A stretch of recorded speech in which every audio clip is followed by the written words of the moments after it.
to another episode of Star 67. I'm your host, Amira Love, and you already know how we do it here. Star 67 is all about connecting you with local stars in the area. So, once again, make sure you tune in, add us on all socials because you never know who's calling and you never know. You just might be our next star.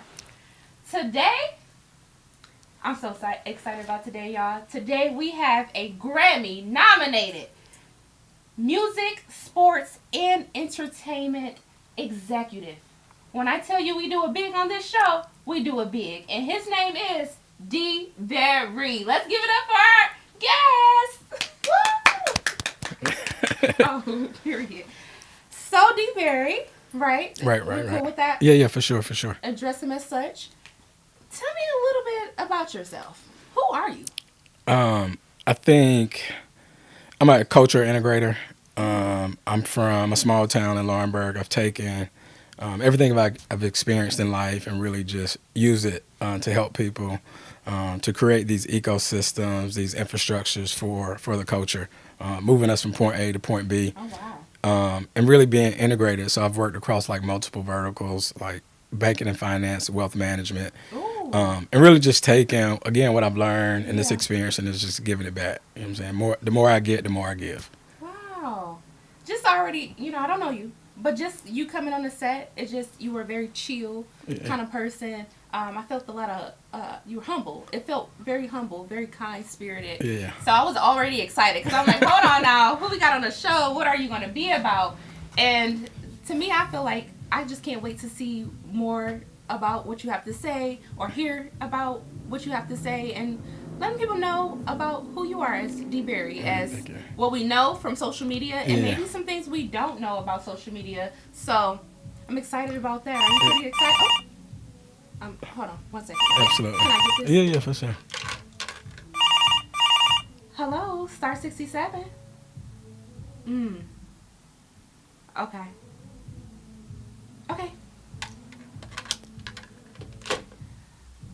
Well, just to let you know, that was Miss Queen City herself. She's on the phone. And she says to me, Amira, I have a proposition for DeBerry. Do you want to accept or decline? I accept. You accept? All right. Yeah, no details. Nah. All right. Well, this seems pretty safe. It seems pretty safe. Yeah, okay. and here at least. Well, let's test that. So we're going to be playing a game called Photo Roulette. We're going to switch it up a little bit here. And so basically what you're going to do is pull out that phone. Okay. Ooh. I just turned it off. Oh, you turned it off? Yeah. You going to power it back on? Oh, I'm nervous. Yeah, me too. Man, this is new. She got me telling you what to do, and you just accept it. Yeah. I ain't got nothing too crazy, I don't think. Probably screenshots. You know what? Go to the screenshots. We said photo. He said, I got screenshots. Let's go to the screenshots. Yeah. Okay, what you're going to do is you're going to scroll. Keep scrolling up until I say stop. Okay. Or down, up, however. Are you scrolling? Nah, it's coming on. Oh, it's coming on. Yeah, it's coming on. Now I'm a little nervous. Okay. Maybe we should go to the photos. Nah, I was just playing. Straight. You know what? Go to the photos. Let's go to the photos. I said photo roulette. We're going to switch it up here. Okay. We're going to go to the photos because our last session with the screenshot didn't go as planned. Okay. So we're going to test this one out. All right. Gallery. All right, I'm ready. All right. And so when we're playing this game, make sure we're addressing our audience here. And so our audience is looking at us. Hey, y'all. Yeah. Okay. They okay, so let's scroll up. Keep scrolling. Let me make sure you scrolling. Perfect. Now stop. Now don't look at it. Use your thumb and hit one photo. All right. This is a good photo. Now, show us what the photo is, if it's okay to show, and then tell us what it is. Like, tell us a little backstory about the photo. So first, what is it? It's a photo of my college and a hat that we created called Ram Girl. And it has the building of one of the dorm rooms that the women stayed in. It was an all-girls dorm. And it's so crazy because the company started called HBCU Shack, and we started in the middle of July. And we're up to 1 million views. Wow. 100% organic, 2,000 Wow. followers. But the post was just a tribute to the women of our university, just saying, we love you, we honor you. What did it say? We love you, we honor you, we support you. And just really just showing that the women of our university, they're pillars of our community. And Atkins Hall, they're called Atkins Angels. So it was a tribute to them. Ended up doing like 20,000 views, and it was something I posted Whoa. randomly, just thinking it was just going to be like Yeah. a personal tribute. I didn't think Yeah. people would be like that into it. And so you have people sharing their dorm rooms. Wow. And now, for me, it's about bridging these bridging these generations from the young ladies who go to school now that went there Right. 30 years ago, 40 years ago. So I'm watching these stories in the comments of people Wow. connecting. Look, first, I'm gonna give a hand applause to that. That's some screenshot right Yeah, there. yeah, that's like Photo perfect. right there. Yeah, that was is perfect. But I think it's a good testament too to just bridging that generation, as you Yeah, yeah. said. But it kind of attests to like your energy when you walked in here, very humble, very kind, well spoken, Yeah. clearly. So when you are in spaces that you kind of shared a little bit about your background, how do you maintain that level of being level-headed? Because I'm pretty sure, like, even something like this, you're constantly around people. Yeah, yeah, yeah. And sometimes, let's be real, Yeah, the yeah. ego can get big. Libra, Yeah, right? yeah, We for have sure. a Libra in the house. For sure, He for just sure. celebrated a birthday. By the time this comes out, it's going to be well belated by the Yeah. end. But how do you maintain that level-headedness, that kindness, and the chill vibes? I think it's super deep. I think it starts with my spirituality, my belief in God. I've been at the very bottom. You know what I'm saying? Yeah. I'm from a very poor town. I grew up without either one of my parents, so I've had a lot, Yeah. and I've had least, and so being able to relate to people and understand. And I've been in like leadership position since college, so you understand. You can't come off humble. I mean, you can't come off arrogant. You can't come off as an a-hole all the time. And I've been blessed, so it's like, Yeah. who am I? I got uncles that are janitors, and so just really reminding where I come from, who I am, where I'm going. And I want to inspire people. Nobody wants to work with like a true asshole. No. Yeah, at the end of the day. Have you had your share of working with assholes? I've been him. You know what I Oh, mean? you been? Oh, you I've did been- say you been Yeah. wearing hats here. Yeah, I've been him. I think it's about people though. Like Yeah. it's really about people that look like me, talk like me, the integrity piece, and really deciding, like realizing that people are actually following me. I think once you Yeah. really figure that piece out, like Yeah. you kind of have to change and grow. I think it's just being a man and just developing. I love that. Part of it is not having those excuses of how I was raised on how it would turn out. Because I was just about to ask you. You said you didn't grow up with either one of your parents. Yeah, And you talked to a lot about being a man in general. yeah. At what period in your life did you feel like, okay, I'm a man? You know, how did you know you were a man? Like, the rites of passage, I would say. Like, if you didn't have your father or Yeah. even a mother sometimes. People play different roles in your life. Absolutely. At what point you were like, okay, I'm a man? I tell people, I talk about it like when she first left, I knew I was like a young man. I think I became a man probably like 5 years ago. I was dating a woman, and we didn't work out, but it was part of me like really realizing some of the things that I had to grow up on. I think people saw me and they saw the wins and the good stuff, Right. but there was still some internal things I had to work on, some forgiveness I had to work on. So I'll say probably about 5 or 6 years ago. Wow. Look at that accountability. Yeah. So Yeah, for credit sure. to the growth. Yeah, for sure. And you said a lot of wins. So let's talk about them wins. Yeah, Because we want you to feel, when you come on this show, you're a star. Yeah. Right? We want to talk about everything under the sun, Yeah. in a sense. But we also want to make sure we give credit and flowers. You know, we're big on that, giving flowers. Because you're still achieving, you're still going through that. So what's your top 3 wins in your lifetime, I would say? Oh, God. I know, right? Well, I'm putting you on the spot. Top 3, I think being student body president of my college 2 years in a row. 2 years in a row? Yeah. At Winston-Salem State, I think for me it was like, at the moment I stepped on campus, I knew that this was the once an opportunity to change my life forever. Wow. So take advantage of that moment. Yeah. I think working for P. Diddy and Russell Simmons is a highlight. Wow. And then the last one I probably would say, having the current former student body president intern with me with the Panthers this past year is a highlight. Wow. Because he was a 2-term president, so it was like Right. watching me 19 years ago Wow. and he's just like me in terms of learning to be comfortable with who they are, Right. being young, black, gifted. Yeah. While I'm not on the later side of a millennial, but I understand kind of the cultural nuances. Right. So teaching him how to be himself was cool. Just watch him Wow. like become student body president and get a job at the Panthers. Come on now. Yeah, Come so- on, Job. Yeah, That's yeah. beautiful.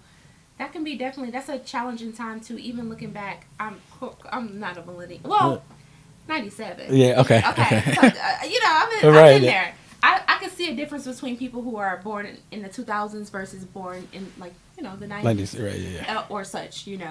So I feel like sometimes we be having that bridging the gap issue. Yeah. Because now we're at the age where it's like, even I check myself, I'm at an age where the people who are younger than me, the college kids or stuff, they act a certain way. Or Yeah, they for be a certain sure. way.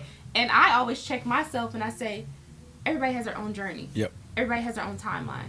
And I remember when I was in college, Yeah. and I was wearing my little ass out, Having and a- having having a a good ball. time. Was very studious with Yeah. all my education, but I like to have a good time. So, because you are in the business where things are constantly evolving, Yeah. how do you maintain that open mindedness of, all right, I'm not going to be an older person just like looking down on our generations, but I'm how do you approach situations like that? Because I'm pretty sure you see a lot. Yeah, I do. I think, to be honest, I remember when Kanye said, listen to the kids. And so I do. And it's really just now about really guiding them and molding them. It's about do whatever. Like I have a younger brother. Do whatever you want to do, but I'm going to teach you how to make better decisions. Wow. I'm going to allow you this playground, this space, but it's all about the decision making. Like I've made a bunch of bad decisions, but people don't know them because they see a Grammy nomination, they see the Panthers. They don't see just the decision making process. So for me, it's just being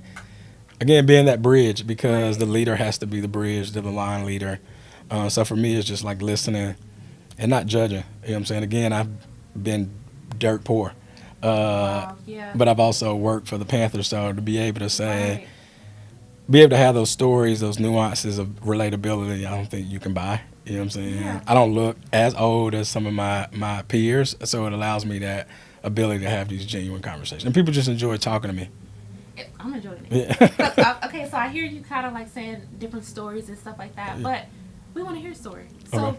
talk about a time where you had a bad decision or made a bad choice that you felt kind of altered whatever you had going on. So what's your favorite story to share? Oh, You don't talk about it enough, right? So we gave you a lot of good things. yeah. We know you up here. You're doing great work. So give us a story. I Give us think something. when I was a senior, I was supposed to actually go to law school, but I ran for president again. Oh, wow. And I was, let's see what we call that, gardening with some folks. Oh, right. Why my mind says, yeah, got you. And somebody told on me. Somebody told on you? Yeah, somebody told on me. I actually know who told on me. And I almost got kicked out of school. Stop. And to be honest, it was a lady that it was the interim chancellor at the time. I was just nice to her. Like, hey, you have makeup on your teeth. Hey, not you. Like, that's what I would tell. That's what I would tell the lady. I would tell her, and just being nice, because everybody was just mean to her. And I'm like, why y'all mean to her? But anyway, so she saved my skin. Yeah. For me, just truly being nice to her. And so I tell people that's a story of me, like, really, like, if she doesn't look out for me, like, we're probably not having this conversation. Wow. Because I think things change. And for me, it was like, be mindful of who I'm around. Absolutely. Everybody's not my friend. Nope. And everybody doesn't enjoy the wins as much as I enjoy them. Yeah. And so just being more protective of who I am and around me, that's kind of what it ultimately taught me. I love that. So we know you're not from Charlotte. Yeah. You grew up 2 hours away, as you are kind of already mentioned. So what brought you to Charlotte? Like, what connect that dot for me? I had moved back home after leaving New York. And my uncle actually was like, yo, I don't know what the hell you're doing, but you got to get up out of here. And I left the next day. My friend had just moved to Charlotte. He had a 2-bedroom apartment. He used to date my sister. He was like, hey, you can live with me. And I left the next day, March of like 2011. Wow. And I've been in Charlotte ever since. Wow. And you're loving it. Yeah, it's been good. It's been fun. I wouldn't say loving it. I Wouldn't think say loving it? Okay. nah. Charlotte's a unique city for black people. It's it looks great on the inside, but again, we talked earlier about like infrastructure and the ability to move around. Yeah. It becomes very challenging for spaces and locations. And Wow. just look at the data. They were 50 out of 50 upward mobility, and then they moved to maybe like mid 30s. True. That's true. And so for me, it's like there's a lot of work to put in for a Right. minimal gain. Again, I think it's a growing city, and I think in a few years maybe. But Charlotte's a tough city. I remember I even just recently told some young lady, Yeah. you got to be a no limit soldier to live here, because she was walking around. She was looking for like venues. But Charlotte's it's a unique city.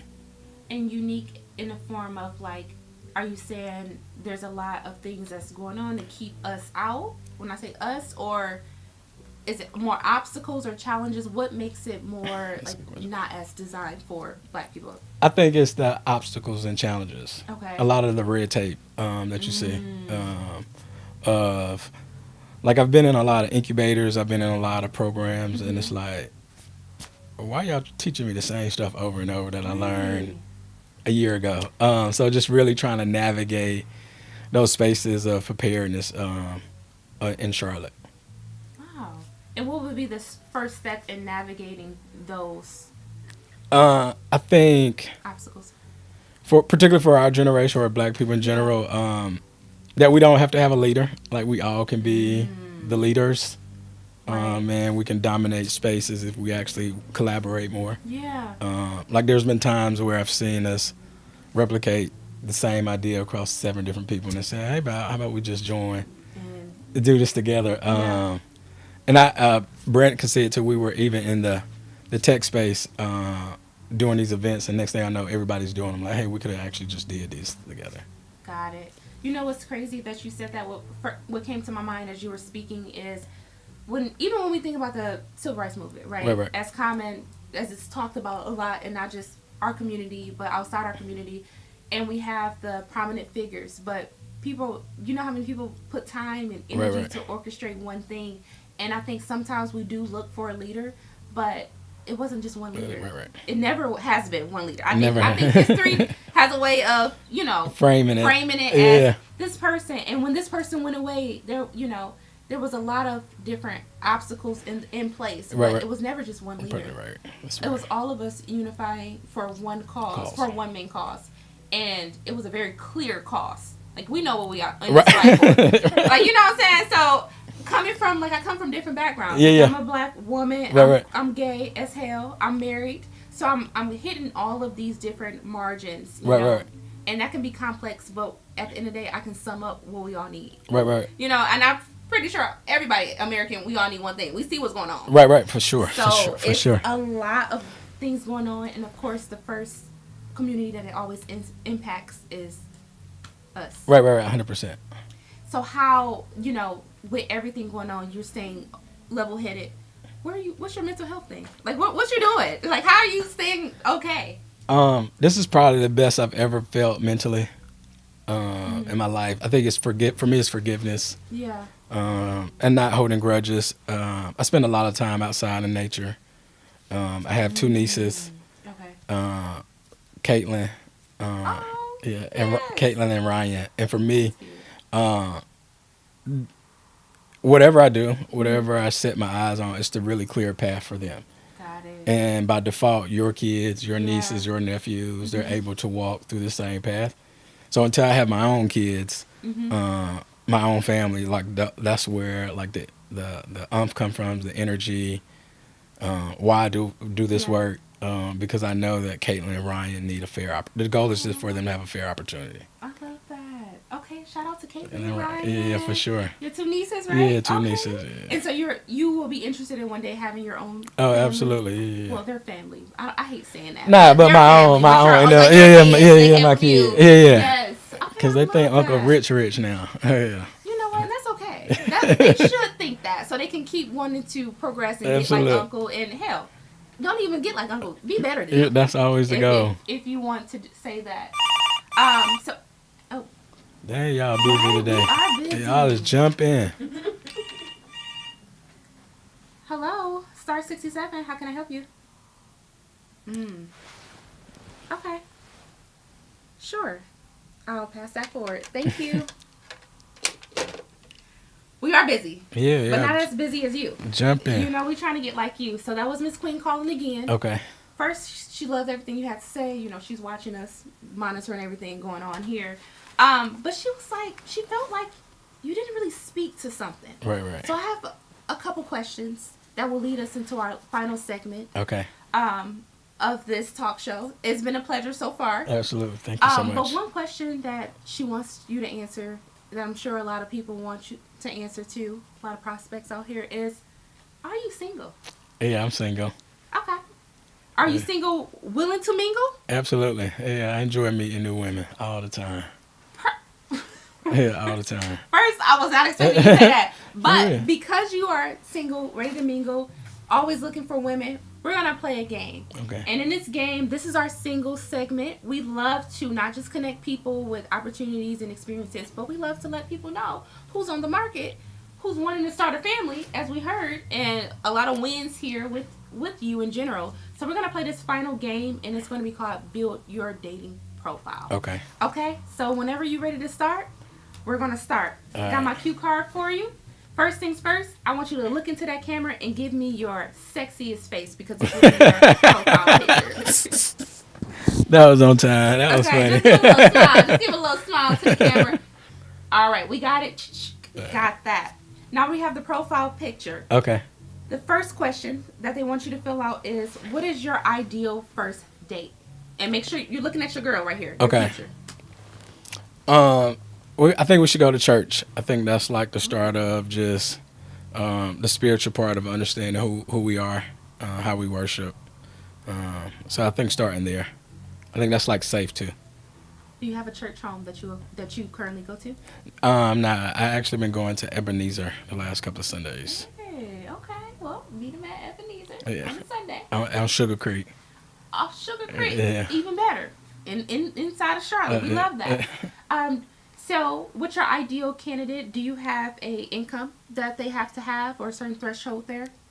No. As long as she have a job, and it's more about the character, who she is, and somebody that really just cares about community. I think we can do well individually, but like just caring about something outside of yourself. Come on now, you sounding good to me. And then I'm going to ask you, what's 3 physical? What is it? Attributes. Is that a word? 3 physical attributes that you would like your ideal partner to have.